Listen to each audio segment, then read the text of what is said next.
नमस्कार दोस्तों। आप जब शुगर के बारे में सोचते हैं तो आपके मन में क्या आता है? Basically you can think like that Pepsi, Coke, coffee, T, sweets और ये सब। तो क्या आज के डेट में शुगर का बस उतना ही वैल्यू रह गया? नहीं।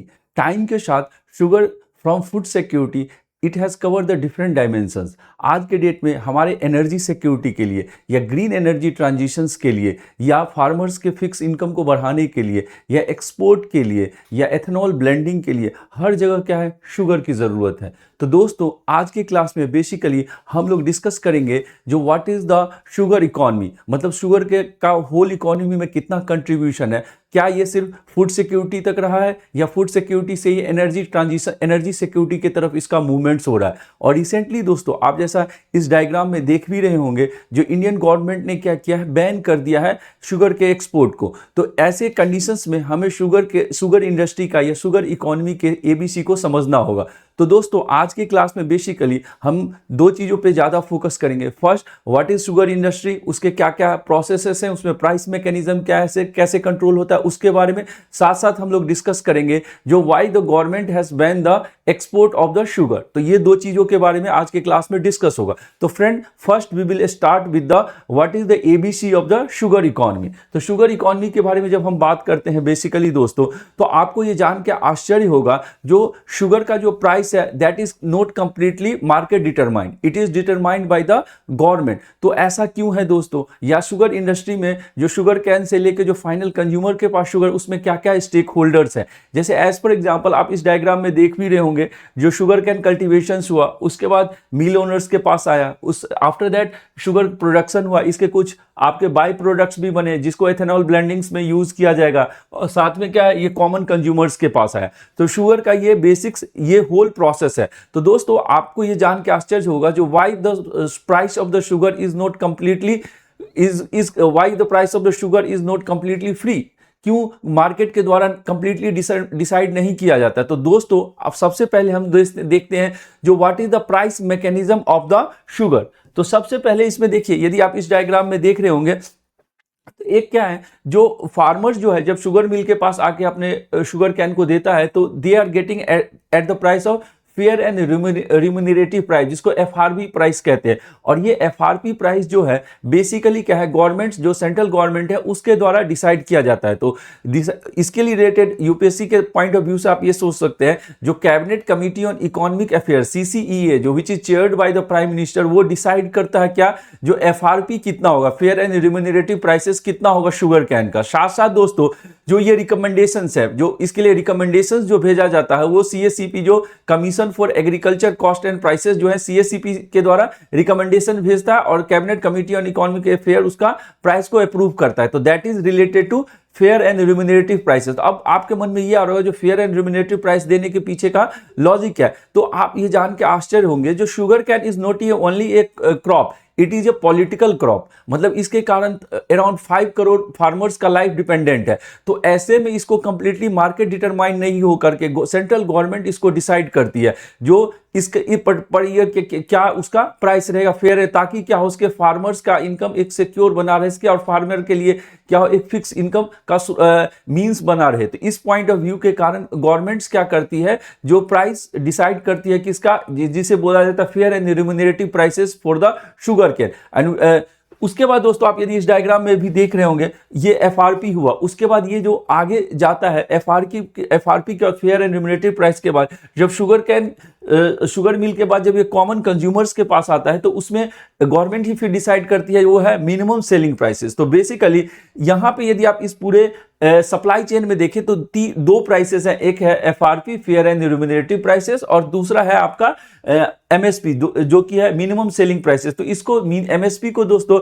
आप उसे जो मिनिमम सपोर्ट प्राइस है उससे कंफ्यूज मत होइएगा, जो that is the MSP for the different types of other crops. तो यहाँ एमएसपी का मतलब क्या हो गया, मिनिमम सेलिंग प्राइसेस। तो ये पूरे, तो आज के क्लास में दोस्तों हम पहले समझेंगे जो एफआरपी क्या है, जो यदि आप देखिए एफआरपी के बारे में बात करें, फेयर एंड रिम्यूनरेटिव प्राइसेस के बारे में बात करिए, तो ये मार्केट के द्वारा डिसाइड नहीं होकर किसके द्वारा, सेंट्रल गवर्नमेंट्स के द्वारा डिसाइड किया जाता है जो क्या इसका प्राइस रहेगा।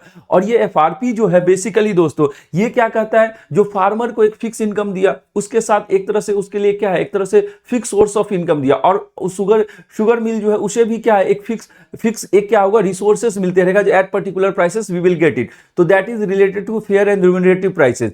और यदि फार्मर के द्वारा नहीं होकर यदि इसको कंप्लीटली डी कंट्रोल कर दिया जाए तो प्राइस में दोस्तों क्या होगा, काफी ज्यादा फ्लक्चुएशंस आ सकता है, और प्राइस में फ्लक्चुएशंस आने के कारण क्या हो सकता है, जो फार्मर को कभी सही इनकम मिलेगा, कभी कहीं सही इनकम नहीं मिल पाए। तो food security point of view से भी ये काफी ज्यादा इंपॉर्टेंट है, FRP, fair and remunerative prices, जो सेंट्रल गवर्नमेंट के द्वारा डिसाइड किया जाता है। तो यदि आप इसमें देखिए, central government cabinet commission for agriculture cost and price, उसके बाद एफआरपी अनाउंसमेंट, और ये मिल्स के पास आता है। अब यदि यही देखा जाए, गवर्नमेंट कंसीडर द, हाँ, अब एफआरपी का प्राइस कैसे डिसाइड किया जाता है, जो फेयर एंड रिम्यूनरेटिव प्राइसेस में देखा जाए तो उसमें आप देख सकते हैं जो कॉस्ट ऑफ कल्टीवेशन क्या है, शुगर रिकवरी रेट क्या है, शुगर का प्राइस क्या है, बाय प्रोडक्ट का वैल्यू है। तो these are the some of the factor taken into consideration before the finalising the fair and the remunerative prices. तो पहला सप्लाई चेन में हमने एफआरपी के बारे में बात किया।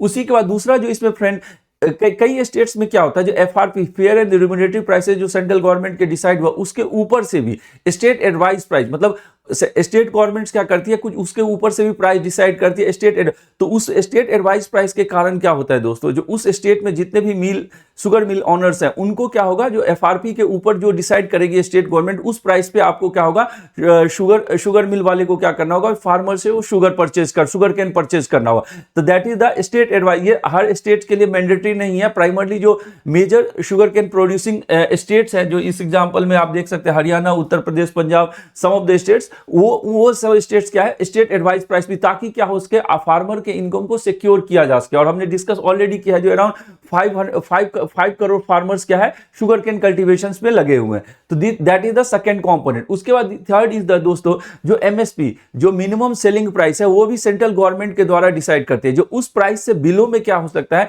शुगर को वो कॉमन कंज्यूमर्स के पास नहीं सेल आउट कर सकते। ऐसा इसीलिए किया गया है दोस्तों, मिनिमम सेलिंग प्राइस, यदि उससे नीचे के प्राइस में बेचा जाएगा तो क्या होगा, शुगर कैन जो ओनर है उनको लॉसेज होगा। उस केस में दोस्तों क्या हुआ, फार्मर्स को जो क्या है, टाइम पे पेमेंट नहीं कर पाएंगे। तो इसके कारण क्या होगा, debt of the sugar mills will increase. और इसीलिए दोस्तों क्या है, गवर्नमेंट ने क्या किया है sorry, minimum selling price decide किया है, ताकि क्या हो सके, फार्मर्स को भी एक सही इनकम मिल सके, और साथ साथ क्या है, शुगर मिल ओनर को भी एक फिक्स इनकम मिल सके। इसीलिए गवर्नमेंट डिसाइड करती है एमएसपी, मिनिमम सेलिंग प्राइसेस। क्यों? क्योंकि दोस्तों कई बार क्या होता है ना, जो if there will be the higher production of the sugar cane का ज्यादा प्रोडक्शन होगा, तो ऑब्वियसली प्राइस क्या होगा, डिप डाउन होगा। तो उसके कारण शुगर मिल ओनर्स को क्या होगा, स्ट्रेस सेल करना होगा, उसके कारण उन्हें सही से इनकम नहीं मिल पाएगा। तो रिटर्न में क्या होगा, फार्मर्स को भी सही से रिटर्न पेमेंट नहीं करेंगे, उसके कारण फार्मर्स का डेट बढ़ सकता है। तो इसलिए इस पॉइंट ऑफ व्यू के कारण ही दोस्तों क्या है, एमएसपी का डिसाइड किया गया, जो मिनिमम सेलिंग प्राइस। तो आपके मन में ये कंफ्यूजन हो रहा होगा, जो ये मिनिमम सेलिंग प्राइस जो है, वो मिनिमम सपोर्ट प्राइस से कैसे डिफरेंस है। एमएसपी जो शुगर कैन का है, that is different from the MSP decided for the other food grains like the for the rice and the wheat. जो ये बेसिकली क्या है, यहां पे government is not bound, minimum selling price में government is not bound that okay, जो I will purchase your sugar. लेकिन वहां पे मिनिमम सपोर्ट प्राइस में क्या है, गवर्नमेंट इज बाउंड, यदि नहीं सेल आउट हो रहा है तो गवर्नमेंट विल परचेज, जो एफसीआई के आप देखते होंगे कई जगह प्रोक्योरमेंट प्रोसेस के द्वारा परचेज किया जाता है, दैट इज। और ये स्पेसिफिकली किसके लिए, शुगर के लिए। वो क्या है, अलग अलग क्रॉप्स है, जैसे आपका राइस हो गया, व्हीट हो गया, उसके लिए वो डिसाइड। तो that is the basic difference between MSP of the sugar can and MSP for the other food grains. So that is the point. तो मिनिमम सेलिंग प्राइस जो है बेसिकली एक तरह से क्या कहते हैं, जो फार्मर्स के लिए भी, शुगर मिल ओनर के लिए भी क्या है, एक हेल्पफुल मेथड है। लेकिन दोस्तों यदि यहां पे कंट्रोवर्सी कई बार क्या हो जाता है, यदि एमएसपी जो मिल ओनर्स है वो टाइम एंड अगेन ये रेज करते हैं, जो भाई एमएसपी जो मिनिमम सेलिंग प्राइस है उसको रेज किया जाए, ताकि क्या हो सके, उन्हें एक सफिशिएंट प्रॉफिट मिल सके, और साथ साथ वो क्या हो सके, उनकी लिक्विडिटी मेंटेन हो सके, और साथ साथ वो क्या हो, फार्मर को सही टाइम पे पेमेंट कर सके। लेकिन गवर्नमेंट्स भी ये चीज को ध्यान में रखती है, जो भाई there should not be too much difference between the fair and remunerative price जो FRP है और MSP जो मिनिमम सेलिंग प्राइस है, उसके बीच में ज्यादा का गैप नहीं होना चाहिए, so that the एक फिक्स अमाउंट का उनको इनकम मिलता रहे। So that is the one point related to that one. अब हाँ, यही वो चीज, वही बात किया जो दोनों के बीच में जो है मिनिमम सेलिंग प्राइस के बारे में बात जो करते हैं वो, और उसका एफआरपी है, उसके बीच में एक बैलेंस होना चाहिए। वो काफी ज्यादा मिनिमम भी नहीं हो जाए, टू मच एक्सपेंसिव। यदि दोस्तों यदि मिनिमम सेलिंग प्राइस को इंक्रीज कर दिया जाए तो उसके कारण क्या है ना, शुगर इंडस्ट्री, शुगर के प्राइस इंक्रीज करने के कारण ओवरऑल इन्फ्लेशन इकोनॉमी में इंक्रीज कर सकता है। तो ऐसे में क्या है, इस पॉइंट ऑफ व्यू को ध्यान में रखते हुए government will not go much too much away from the minimum selling prices, एक फिक्स डिफरेंस मेंटेन किया जाता है। तो that is the one point related to, क्योंकि कई सारे जो मिल ओनर हैं वो टाइम एंड अगेन इस बात पे फोकस करते हैं जो भाई there should be increase in the minimum selling prices. So these are the some of the points related to that one. तो ये दोस्तों हमारा क्या था, जो एबीसी ऑफ द आप कह सकते हैं शुगर इकोनॉमी। शुगर इकोनॉमी में बेसिकली हमने क्या क्या बात किया, जो फेयर एंड रिम्यूनरेटिव एफआरपी के बारे में बात किया, उसके बाद हमने बात किया जो मिनिमम सेलिंग प्राइस है, इस मिनिमम सेलिंग प्राइस के बारे में बात किया, फिर हमने बात किया स्टेट एडवाइज प्राइस एसएपी के बारे में बात किया। तो these are the 3 prices related to the sugar के जो शुगर का जो सप्लाई चेन है उसमें ये डिसाइड कर, ये अपने यूपीएससी पॉइंट ऑफ व्यू से इंपॉर्टेंट है। अब दोस्तों अगेन हम कम टू द जो हमारा टॉपिक था, जो why the government has ban the export till the सितंबर तक के लिए, उन्होंने सितंबर 2026 के लिए क्यों बैन कर दिया। तो डायरेक्टर जनरल डीजीएफटी जो है, director general of foreign trade जो है, उनके द्वारा ये नोटिफिकेशन आया है। जो पहले शुगर कैन क्या था, रिस्ट्रिक्टेड कैटेगरी में था, अब उसको क्या किस में डाल दिया गया, प्रोहिबिटेड कैटेगरी। प्रोहिबिटेड कैटेगरी का मतलब क्या हुआ, जो there will be no export, मतलब कुछ एक्सेप्शंस को छोड़ के there will be no export of the sugar cane from the India. लेकिन पहले जब रिस्ट्रिक्टेड कैटेगरी में था, तो रिस्ट्रिक्टेड कैटेगरी के कारण क्या हो रहा था, जो some quota wise phase wise manner में एक्सपोर्ट किया जा रहा था। तो दोस्तों आज की क्लास में जो हमारा सेकंड टॉपिक है उसके बारे में हम डिस्कस करेंगे, जो ये why the government has taken this steps. तो उसके लिए हम लोग देखते हैं, हाँ, जो क्यों क्या क्या फैक्टर है। तो ये जो स्टेप्स है उसको कई बार बोला जाता है it is a surprising, because अभी हमारे पास जो है शुगर कैन का एक अच्छा शुगर का क्या है, एक अच्छा सारा क्या है, हमारे पास ऑलरेडी स्टॉक है। जो एज फॉर एग्जांपल यदि आप यहाँ पे देखिए तो हमारा जो अभी टोटल सप्लाई है वो 329 लाख टन के आसपास है, और जो हमारा डोमेस्टिक कंजम्पशन है वो 280 लाख टन के आसपास है। तो अराउंड 40 लाख टन के पास हमारे पास एक्स्ट्रा क्या है, शुगर अवेलेबल है। तो ऐसे में everyone is surprising why we have already the stock for the 2 months, then why the government has taken this step to ban the export of the sugar cane। तो आज के class में हम दोस्तों इसके बारे में भी डिस्कस करेंगे। तो उसके पीछे का जो रीजन बोला गया है, जैसे आपने अभी कई बार देखा भी होगा दोस्तों, जो अभी का जो कई सारे जो वेदर मॉड्यूलेशंस है या वेदर मॉडल्स हैं, उसके द्वारा ये डिसाइड किया गया है जो 2026 में क्या होगा,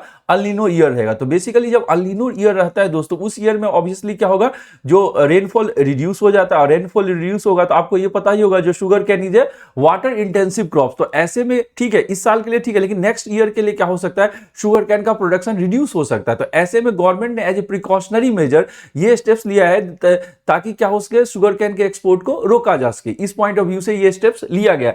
तो अब दोस्तों हम लोग ये देखेंगे जो फ्यूचर प्रोडक्शन प्रॉब्लम्स और ये सब। तो सबसे पहले व्हाट इज अल नीनो। तो अल नीनो के बारे में हम इसके ज्योग्राफी के क्लास में बेसिकली डिस्कस करेंगे। बस अल नीनो को हम लोग ये समझ सकते हैं जो उसके कारण जो एवरेज नॉर्मल जो मानसून रेनफॉल है उसमें डिक्रीज आता है, और नॉर्मल रेनफॉल का डिक्रीज आया तो ऑब्वियसली क्या होगा, प्रोडक्टिविटी रिड्यूस होगा, शुगर कैन का प्रोडक्शन रिड्यूस होगा। तो इसलिए गवर्नमेंट्स ऐसा प्रेडिक्ट कर रही है जो that in the may be in the future sugar cane production will reduce. तो हमारे पास एक सफिशिएंट बफर होना चाहिए, due to which government has ban the export of the sugar cane. ये पहला उनका लॉजिक है जो अल नीनो ईयर होने के कारण ये हो सकता है। सेकंड दोस्तों वही चीजों के बारे में बताया, लो शुगर कैन आउटपुट्स ये हो गया, तो ये सब चीजें। उसके बाद है सेकंड जो फैक्टर उनके माइंड में है, जो वेस्ट एशिया में क्राइसिस है।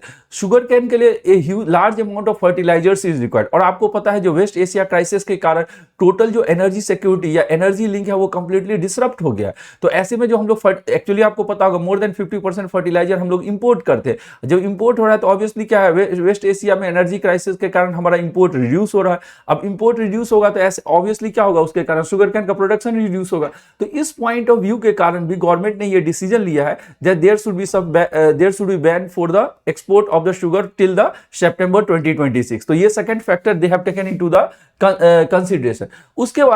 उसके बाद government is not fully accustomed with the stock data. Stock data क्या होता है ना, जो हर महीने क्या होता है, PS2 उसको बोलते हैं, जो हर महीने गवर्नमेंट जो है जितने भी मिल ओनर हैं उनसे स्टॉक्स डेटा मंगवाते हैं, जो आपके पास अभी अवेलेबल स्टॉक्स कितना है। तो अभी उनके हिसाब से तो काफी है, लेकिन गवर्नमेंट के पास ये परसेप्शन है there may be the some mistake in the stock data. तो एज ए प्रिकॉशनरी मेजर वो क्या करें, there should be the ban on the export of the sugar. तो ये कुछ कुछ P2 फॉर्म है और ये डिक्लेयर्ड फॉर्म एक्चुअल स्टॉक्स है, उसमें कुछ मिस्टेक्स है, तो उसके कारण। अब उसका अगला दोस्तों क्या है, जैसे आपने देखा होगा जो ऑयल प्राइसेस सडनली इंक्रीज हो जा रहा है, तो ऑब्वियसली इन्फ्लेशन का प्रेशर इंडियन इकोनॉमी पे बढ़ रहा है, चाहे वो आप कह सकते हो कंज्यूमर प्राइस इंडेक्स हो, होलसेल प्राइस WPI हो, सब पे इन्फ्लेशन का प्रेशर इंक्रीज हो रहा है। जब इन्फ्लेशन का प्रेशर इंक्रीज हो रहा है दोस्तों, तो ऐसे में क्या है, sugar is one of the important components, domestic consumption का इंपॉर्टेंट कॉम्पोनेंट। यदि उसका प्राइसेस इंक्रीज होने लगे तो ओवरऑल इन्फ्लेशन इकोनॉमी में इंक्रीज ही होगा। तो इस पॉइंट ऑफ व्यू के कारण भी एज ए प्रिवेंटिव मेजर या precautionary major government has stop the export of the sugar के बारे में। तो ये फूड इन्फ्लेशन, फर्टिलाइजर इन्फ्लेशन, ये if sugar cane also rise. तो ये सब कुछ कुछ बेसिक्स के बारे में बताया, जो government priority is protect the India first. तो ये पॉइंट ऑफ व्यू है, इसके कारण भी गवर्नमेंट ने इसको अभी बैन किया। जो फियर ऑफ द इन्फ्लेशन में भी इन the future inflation will increase, ये पॉइंट के बारे में बात किया। उसके बाद यहाँ पे एक इंपॉर्टेंट आज के ही आज नहीं 2-3 दिन पहले के ये इंडियन एक्सप्रेस में ही आर्टिकल आया था इसको लेके। तो उसमें बेसिकली क्या कहता है, जो इंटरनेशनल मार्केट में भी जो काफी ज्यादा अच्छा इनकरेजिंग प्राइस नहीं मिल रहा है, जो मिल ओनर्स जब एक्सपोर्ट कर रहे हैं, जो उसके बारे में है। जो आप यदि इस डेटा को आप यदि देखें, जो एक्सपोर्ट प्राइस मिल रहा है और ट्रांसपोर्ट कॉस्ट में जो एक्चुअल एक्सपोर्ट अर्निंग्स है, वो तो लेस देन है डोमेस्टिक सेलिंग प्राइस से भी उन्हें कम मिल रहा है। तो ऐसे में कई सारे एक्सपोर्टर ऑलरेडी प्रिफर कर रहे हैं जो डोमेस्टिक में ही सेल आउट किया जाए। तो गवर्नमेंट का ये स्टेप्स ठीक है, उस डायरेक्शन में है। और अब इसके कारण क्या होगा, जो कई सारे जो एक्सपोर्टर पहले मान लीजिए सेल आउट कर भी रहे, तो वो भी कंप्लीटली इसको स्टॉप करेंगे और डोमेस्टिक मार्केट पे ही फोकस करेंगे। So that is one of the important point related to that. This simply closes the export. Already कई सारे जो एक्सपोर्टर हैं वो ऑलरेडी प्रिफर इसको नहीं कर रहे थे। तो ये कुछ there are some of the 4 factor responsible for the ban on the export of the sugar by the government. उसमें हमने क्या क्या बात किया, जो एल नीनो ईयर के बारे में बात किया, फिर हमने डिस्कस किया दोस्तों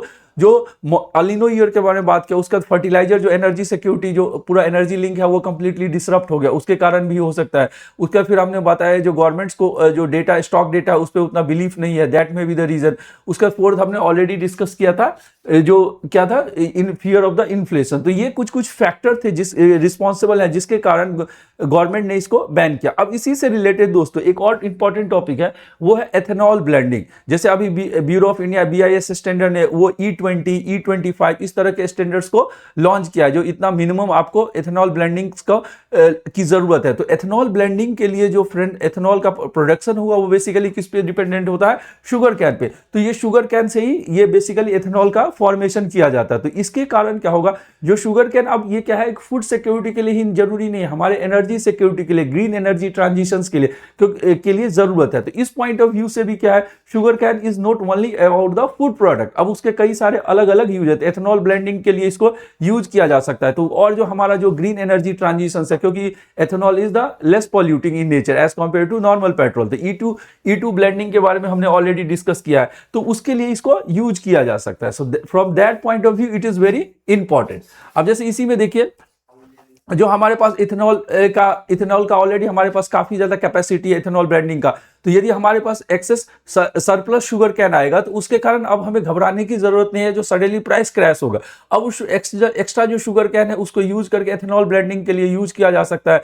और हमारा जो एनर्जी सिक्योरिटी है, ये जो पेट्रोल का डिपेंडेंसी है उसको रिड्यूस किया, जो इंपोर्ट बिल इतना आ रहा है उसको रिड्यूस किया, डॉलर का जो डिवेल्युएशन है उसको रिड्यूस करने में हेल्प करेगा। तो इथेनॉल ब्लेंडिंग के लिए भी इसको यूज किया जा रहा है, और इसको यूज किया जा सकता है when the future when the production will again increase. तो इस पॉइंट ऑफ व्यू से दोस्तों अब क्या है, sugar can is not only about the food security. अब हमारे उसके कई सारे अलग है, हमारे एनर्जी सिक्योरिटी के लिए, ग्रीन एनर्जी सिक्योरिटी के लिए, एथेनॉल ब्लेंडिंग के लिए, उन सब चीजों के लिए इंपॉर्टेंट हो गया। तो आप देख सकते हैं यदि फार्मर के पास मान लीजिए एक्स्ट्रा शुगर कैन आ रहा है, ओवर प्रोडक्शन हो रहा है, तो they can directly go for the ethanol blending, या इथेनॉल के प्रोडक्शन के लिए उसको यूज किया जा सकता है।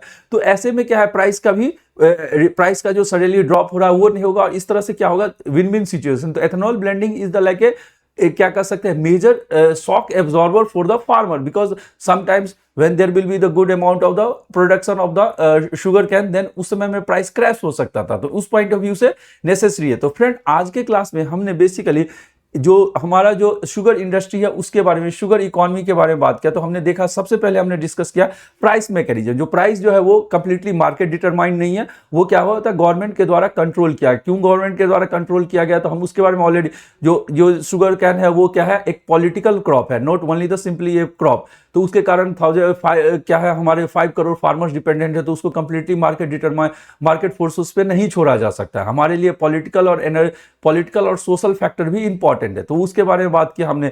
उसके अंदर हमने बात किया जो प्राइस मैकेनिज्म के क्या क्या कंपोनेंट है, एफआरपी प्राइस के बारे में बात किया, फिर हमने बात किया मिनिमम सेलिंग प्राइस के स्टेट, उसके बाद फिर हमने बात किया थर्ड स्टेट एडवाइस प्राइस के बारे में बात किया। फिर हम लोग अगले आए जो why the government has ban the export of the sugar, तो उसमें हमने बात किया कई सारे अलिनो फैक्टर के बारे में बात किया, फिर एनर्जी सिक्योरिटी के बारे में बात किया, फिर इन्फ्लेशन का फियर था उसके बारे में बात किया, फिर उसका स्टॉक डेटा में कुछ प्रॉब्लम होगा उसको लेके बात किया। फिर हमने लास्ट टॉपिक हमने बात किया इथेनॉल ब्लेंडिंग। इथेनॉल ब्लेंडिंग कैसे हमारे एनर्जी सिक्योरिटी के लिए भी इंपॉर्टेंट है, फार्मर को एक बेस्ट प्राइस भी मिल सकता है और फार्मर के इनकम के लिए भी नेसेसरी है, साथ साथ जो ग्रीन एनर्जी का जो ट्रांजिशन है उसके लिए भी इंपॉर्टेंट। तो ये सब कुछ आज के क्लास में बेसिकली दोस्तों हमने डिस्कस किया किसके बारे में, जो आप कह सकते हो शुगर इंडस्ट्री या शुगर इकोनॉमी के बारे में। तो ये सब पॉइंट्स आप अपने नोट्स में भी इसको राइट डाउन कर सकते हैं और मेंस के पॉइंट ऑफ व्यू से या प्रीलिम्स पॉइंट ऑफ व्यू से काफी ज्यादा इंपॉर्टेंट टॉपिक है।